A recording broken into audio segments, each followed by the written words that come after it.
Assalamu alaikum students. Today we will see the topic of moments, mass and center of mass of some bodies. इस topic को discuss करने से पहले मैं आपको थोड़ा सा ओवरव्यू दे दूं कि सेंटर ऑफ मास क्या होता है। कि कोई भी आपके पास कोई एक्स एक्सिस में आपके पास स्ट्रेट लाइन है, सपोज ये एक्स एक्सिस में एक ये स्ट्रेट लाइन है, इसके ऊपर हमारे पास दो मैसेज हैं m1 and second message m2। तो ऐसा पॉइंट जहाँ पर ये दोनों बॉडीज़ का मैस जो है, यानी ये लाइन जो है स्टेबल हो, मीन स्ट्रेट लाइन बन जाए, that point is called the centre of mess. Suppose कि वो पॉइंट यहाँ पे आता है, कोई इस तरह से पॉइंट है कि हमने यहाँ पे एक बॉडी कोई फुलक्रम रखा है, ठीक है, उसके ऊपर ये दोनों मैसेज जो हैं, इन दोनों का वेट जो है जहाँ पे सेम हो जाए, उस पॉइंट को हम बोलते हैं that point is called the centre of mass of any message m1 and m2। ठीक है, अब किसी भी बॉडी का सेंटर ऑफ मास हम कैलकुलेट करते हैं, वो थिन रॉड और स्ट्रिप्स भी हो सकती हैं, वो प्लेट्स भी हो सकती हैं, कोई भी ट्रायंगुलर रीजन हो सकता है, रेक्टेंगुलर रीजन हो सकता है, कोई भी रीजन हो सकता है। ठीक है, तो फर्स्ट इसमें हम देखते हैं कि अगर आपके पास थिन रॉड या स्ट्रिप है जो कि लाई कर रही है अलॉन्ग दी एक्स एक्सिस, तो उसका आपके पास सेंटर ऑफ मास हम किस फॉर्मूले से कैलकुलेट करते हैं। सपोज ये मैंने एक थिन रॉड लिया है जो कि लाई कर रहा है इन दी एक्स एक्सिस, ठीक है, और कौन से पॉइंट्स पे है, स्टार्टिंग पॉइंट इसका क्या है, रॉड का ए है, और एंडिंग पॉइंट क्या है, बी है। अब इस रॉड को मैंने थिन मैसेज में डिवाइड किया है। वो सपोज हमारे पास कोई केथ मैस है जो कि डेल एम के से डिनोट कर रहे हैं। यहाँ पे डेल m1 भी हो सकता है, del m2, del m3, del m k up to so on, different जो मैसेज हैं उनको हमने डिवाइड कर दिया है। ठीक है, तो अब देखना है कि इस थिन रॉड का जो कि लाई करी है बिटवीन द इंटरवल, हम एक्स एक्सिस की बात करें तो इस इंटरवल पर ए और बी पॉइंट्स के दरमियान में ये रॉड जो है लाई कर है, इसका हमें सेंटर ऑफ मास कैलकुलेट करना है। तो किसी भी बॉडी का सेंटर ऑफ मास कैलकुलेट करने के लिए हमें दो चीज़ें रिक्वायर्ड होती हैं। फर्स्ट हमने कैलकुलेट करना है उस बॉडी का मोमेंट, और सेकंड हमने कैलकुलेट करना है उस बॉडी का मास। ठीक है, अब बॉडी का मोमेंट क्या होता है, मोमेंट हमने कैलकुलेट करना है एट ओरिजिन। तो मोमेंट कैलकुलेट करने के लिए हमें डेंसिटी फंक्शन की ज़रूरत होती है, और डेंसिटी बेसिकली क्या होता है, मैस पर यूनिट वॉल्यूम होता है या मैस पर यूनिट लेंथ होता है किसी भी बॉडी की। थिन रॉड के केस में हमारे पास यहाँ पे डेंसिटी फंक्शन क्या होता है, that is mass per unit length. Moments basically आपके पास क्या होता है कि किसी भी आपके पास M K del X K का सम होता है। डेल एम के यहाँ पे क्या है, मैसेज है, और एक्स के यहाँ पे क्या है, इसकी लेंथ है। ठीक है, तो अगर आप इनका समेशन ले लेते हो तो वो हमारे पास इस थिन रॉड का मोमेंट आ जाएगा, mean summation M K del X के। अब अगर आप यहाँ पे देखें, ठीक है, नेक्स्ट अब यहाँ से हमने डेंसिटी फंक्शन लेना है, और डेंसिटी क्या होता है, that is mass per unit length होता है।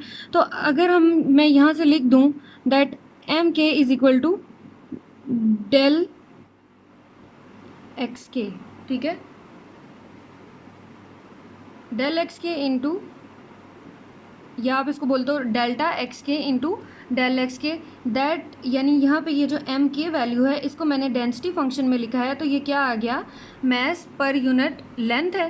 तो यहाँ से एम के इक्वल आ गया डेल्टा ऑफ एक्स के इंटू डेल ऑफ एक्स के। तो यहाँ पे जब इसकी हम वैल्यू पुट करेंगे तो हमारे पास इस सिस्टम का मोमेंट आ जाएगा। मीन्स यहाँ से क्या आ गया, समेशन एम के की वैल्यू यहाँ क्या आ गई, डेल्टा ऑफ एक्स के इंटू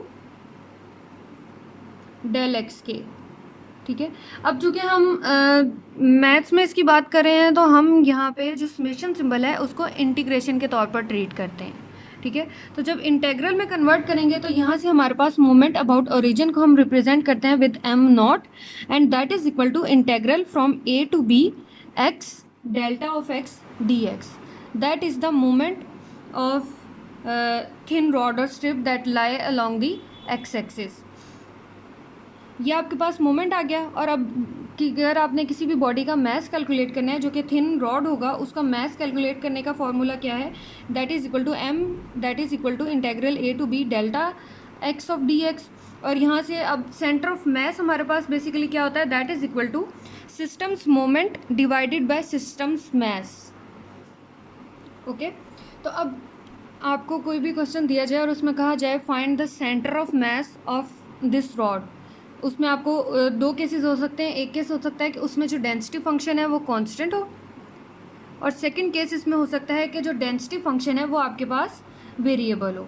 ठीक है, तो उसमें अगर आपने सेंटर ऑफ मैस कैलकुलेट करना है तो you have to use this formula x that is equal to m naught over m, where m naught is the moment of this system and m is the mass of the system, और उनके formulas ये यहाँ पे mention है। अब ये इसमें example 1 देखें। ठीक है, एग्जाम्पल 1 है, show that the centre of mess of a straight thin strip or rod of constant density lies halfway between its two ends। ठीक है, यानी यही आप इसकी फिगर देख लें। उसने कहा है कि आपने शो करना है कि centre of mass of this thin strip that lie between A and B, इसका सेंटर ऑफ मैस क्या होगा, that will be the half way between its two ends. Half way between its two end क्या होगा, means A plus B over two होगा ना इसका half. ये अगर लाई का रियल स्टार्ट पॉइंट क्या है ए और एंड पॉइंट है बी, तो इन दोनों का हाफ पॉइंट क्या होगा, ए प्लस बी ओवर टू। तो हमने ये शो करना है कि इस थिन स्ट्रिप का जो सेंटर ऑफ मैस आता है वो ए प्लस बी ओवर टू आता है। ठीक है, वो इसमें यहाँ पे डेंसिटी फंक्शन क्या है, कांस्टेंट फंक्शन ट्रीट होगा। अब यहाँ से देखो, we model the strip as a portion of the X axis from X equal A to X equal to B. यही बात जो ऊपर मैंने आपको फिगर में भी बताई है। Our goal is to show that X equal to A plus B over two, means हमने शो करना है कि इसका सेंटर ऑफ मैस क्या आता है, A plus B over two, the point half way between A and B. The K is the density having a constant value. अब पहले सेंटर ऑफ मैस कैलकुलेट करने के लिए हमें एम नॉट कैलकुलेट करना है, और एम नॉट का फॉर्मूला क्या है, integral from A to B X del D X. अब यहाँ पे मेन फार्मूला जो मैंने लिखा है यहाँ पे क्या है, delta of X D x है, जबकि मैं बोल रही हूँ कि डेंसिटी डेल्टा ऑफ एक्स किसको शो कर रहा है, डेंसिटी को। और डेंसिटी जो है वो क्या है, यहाँ पे कांस्टेंट है, तो इसको हम डेल्टा ही लिखेंगे, x into delta D x. ऐसे लिख दिया, एक्स डेल्टा डी एक्स। अब डेल्टा कांस्टेंट है, इंटेग्रल से बाहर आ गया, एक्स को इंटीग्रेशन की तो हमारे पास आ गया delta over two into B square minus A square. ठीक है, मोमेंट कैलकुलेट हो गया। अब कैलकुलेट क्या करना है, mass. Mass calculate integral from A to B delta D X, delta constant है, इंटेग्रल डी एक्स, इंटीग्रेशन की हमारे पास आ गया delta into B minus A. अब यहाँ पे सेंटर ऑफ मैस का फॉर्मूला लिखा है, that is M not over M. M not का फॉर्मूला जो आया था डिवाइडेड बाय एम। अब यहाँ से सिंप्लीफाई किया तो हमारे पास फाइनल आंसर क्या आ गया, ए प्लस बी ओवर टू। यही चीज़ हमने प्रूव करनी थी कि ऐसा रॉड जो कि लाई कर रहा है between the ends A and B, तो उसका सेंटर ऑफ मैस क्या आना चाहिए, A plus B over two. यही चीज़ हमने प्रूव करनी थी। इस केस में हमने क्या लिया है, डेंसिटी को कॉन्स्टेंट लिया है।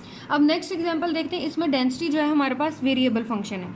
उसने क्या किया, the 10 metre long rod thickens from left to right so that its density instead of being constant is delta of x that is equal to 1 plus x over 10 kilogram पर metre. Find the rod centre of mass. अब हमें density यहाँ पे given है, हमने इसका rod का centre of mess calculate करना है। उसने क्या कहा है, that rod thickens from left to right. यहाँ पे मैंने इसकी फिगर ड्रॉ की है, लेफ़्ट से राइट पर रॉड की लेंथ कितनी है, 10 सेंटीमीटर है, तो हमने 10 सेंटीमीटर तक रॉड की लेंथ ली जो कि थिकन हो रहा है फ्रॉम लेफ़्ट टू राइट। तो अब यहाँ से मोमेंट कैलकुलेट किया तो यहाँ से इंटेग्रल क्या होगा, फ्रॉम 0 टू 10, क्योंकि रॉड की लेंथ कितनी है यहाँ पर 10 सेंटीमीटर है। स्टार्ट कहाँ से होगा, 0 से, तो एंड कहाँ होगा 10 पे। 0 to 10 X delta of X. अब डेल्टा ऑफ एक्स यहाँ पे डेंसिटी जो है दैट इज़ वेरिएबल, उसकी वैल्यू यहाँ पे आपको गिवन है। तो यहाँ से फंक्शन वैल्यू पुट की, सिंपल इस फंक्शन को इंटीग्रेट किया तो हमारे पास ये आंसर आ गया 250/3 किलोग्राम मीटर। अब इस रॉड का मैस कैलकुलेट करना है, फॉर्मूला पुट किया, डेल्टा की वैल्यू पुट की, और आपके पास आंसर यहाँ से क्या आ गया, 15 kg। अब मोमेंट कैलकुलेट हो गया, मैस कैलकुलेट हो गया, तो अब आप इसका सेंटर ऑफ मैस कैलकुलेट कर सकते हैं by this formula M not over M. Values put की तो हमारे पास center of mass of this rod of length 10 centimetre, उसकी आपके पास सेंटर ऑफ मैस क्या आ गया, दैट इज़ अप्रॉक्सीमेटली 5.56 मीटर। ठीक है, ये हमने सेंटर ऑफ मैस कैलकुलेट किए हैं ऑफ थिन रॉड और वायर्स। ठीक है, अब नेक्स्ट हम देखेंगे कि अगर आपके पास कोई प्लेट है उसका हम किस तरीके से प्लेन में सेंटर ऑफ मास कैलकुलेट करते हैं, ठीक है।